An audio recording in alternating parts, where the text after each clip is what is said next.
এই যে অভ্যুত্থানের শক্তি, তারা যখন ৩৬ দিনকেই বাংলাদেশের বেঁচে যাওয়ার দিন বলতে চান, ওই জায়গায় ব্যালেন্স আউট করা হয়েছে ১৬ বছরের আন্দোলন সংগ্রাম, এমনকি তার আগের আন্দোলন সংগ্রামকেও অ্যাড্রেস করা হয়েছে। এবং রাজনৈতিক দলগুলো আন্দোলন সংগ্রামে ব্যর্থ হতেই পারে এবং হয়েছেও, কেননা তাদের ডাকে মানুষ রাস্তায় যায়নি। আরেকটা সংকট ছিল, তাদের হয়ে কেউ জীবন দিতে চায়নি। ৩৬ দিনে মানুষ ১৪০০ মানুষ জীবন দিয়েছে, ৩০,০০০ মানুষ আহত হয়েছে। সেই ক্ষেত্রে আমার মনে হয়েছে ব্যালেন্স আউট করা হয়েছে, এবং যে কারণে তরুণরা হয়তো কিছুটা ক্ষুব্ধ হতে পারেন, কেননা তারা মোটামুটি ৮০% তাদের দখলে চলে গেছে বলে ভাবতে শুরু করেছিলেন।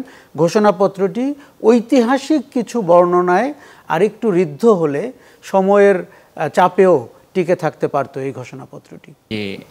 অনেক বড় একটা অংশ ছিল আমাদের প্রবাসী যোদ্ধা যারা আছে তাদের রেমিটেন্স তারা তখন শাটডাউন করলো, যেটা আমাদের দেশের অর্থনীতিতে অনেক বড় ইফেক্ট পড়লো, এবং আমরা সকলেই মনে করি যে এটা আমাদের অভ্যুত্থানে অনেক ভালোভাবে ইফেক্ট ফেলেছে। কিন্তু at the end of the day আমরা জুলাই ঘোষণাপত্রে আমরা অ্যাটলিস্ট এতটুকু এক্সপেক্ট করছিলাম যে তাদের ব্যাপারে কিছু বলা হবে, কিন্তু এইখানে ওইভাবে কিছু বলা হয় না বা আইডেন্টিফাই ওইভাবে করা হয় না, যেটা খুবই দুঃখজনক আমি মনে করি। আমি আপনার সাথে একমত, এবং আমি মনে করি প্রবাসীদেরকে আমরা শুধু রেমিটেন্সের যন্ত্র মনে করা অতীতে করেছি, অনেক ভুল হয়েছে। বিশেষ করে এই জুলাই অভ্যুত্থানে প্রবাসীদের ভূমিকা কিন্তু সিগনিফিক্যান্ট, সেটা আমরা ইউএইর ঘটনা জানি, তাদের রেমিটেন্স পাঠানো বন্ধ করা জানি, এবং সরকার গঠন হওয়ার পরে রেমিটেন্স পাঠাতে উদ্বুদ্ধ হতে দেখেছি। তাদের ভোটাধিকারটা নিয়েও আমাদের অনেক দিনের কথা, যে তারা যেন ১.৫ কোটি মানুষ দেশের বাইরে অবস্থান করেন। তারা শুধুমাত্র রেমিটেন্স পাঠানোর যোগানদাতা না, তারা যে বাংলাদেশের নাগরিক এবং মানবিকভাবে তাদের দেখা উচিত। ওই জীবনযাপনে থেকে যারা সরকার পতনের আন্দোলনে অংশ নিয়েছেন, তাদের ভূমিকা আপনার আমার চেয়ে বা আমার চেয়ে তো অন্তত বটেই অনেক গৌরবের, অনেক সাহসের, সেটিকে স্বীকৃতি দেওয়া সুযোগ ছিল ঘোষণাপত্রে। জুলাই ঘোষণাপত্র নিয়ে আমার প্রশ্নটা হচ্ছে, আমি মনে করি যে আমাদের জুলাই ঘোষণাপত্রের যেই মূল আকাঙ্ক্ষাটা সেটা সঠিকভাবে বাস্তবায়ন হয়নি সম্পূর্ণভাবে।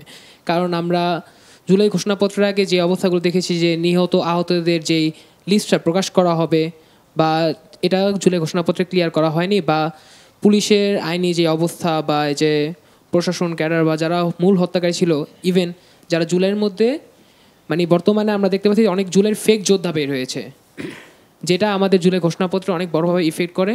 যেগুলা নিয়ে আমি জানতে চাই, এটা নিয়ে আপনাদের মতামতটা কি হতে পারে? না, একটা জিনিস হচ্ছে যে এখানে ঠিক তালিকা দেওয়ার সুযোগ নাই, কিন্তু উল্লেখ করা হয়েছে জুলাই, এবং আপনি জানেন যে তাদেরকে বীর হিসাবে অভিহিত করা হয়েছে যারা জীবন দিয়েছেন, জুলাই যোদ্ধা বলা হয়েছে, আহত নিহতদের কথাও বলা হয়েছে। তবে আমার একটি জিনিস মনে হয়েছে, যেটি সুযোগ ছিল, আগে প্রধান উপদেষ্টা বলেছিলেন যে এটি কার্যকর হবে ৫ই আগস্ট ২০২৪ থেকে। সেই জায়গাটি এই ঘোষণাপত্রে কিন্তু আমরা পরবর্তীতে যখন উনি পাঠ করলেন তখন দেখলাম না। আমার ধারণা এটা একটা টেকনিক্যাল এরর, এটাকে ইন রেট্রোস্পেক্ট ৫ই আগস্ট থেকে করতে হবে। আর আমরা এক অর্থে তো সম্মান জানাতে চাই তাদের সাহসের জন্য, তাদের জীবনদানের জন্য, কিন্তু এটি যেন, যেহেতু আমাদের খুব খারাপ অভিজ্ঞতা আছে, মুক্তিযুদ্ধের পরপরই মুক্তিযোদ্ধা বলে যে একটি ক্লাস দাঁড়িয়ে গেল, এবং 16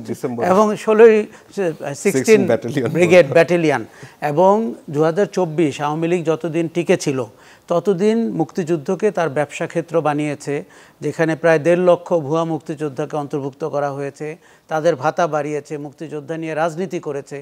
এই অভিজ্ঞতা থেকে আমরা মনে করি জুলাই যেন আরেকটি ব্যবসার ক্ষেত্রে পরিণত না হয়।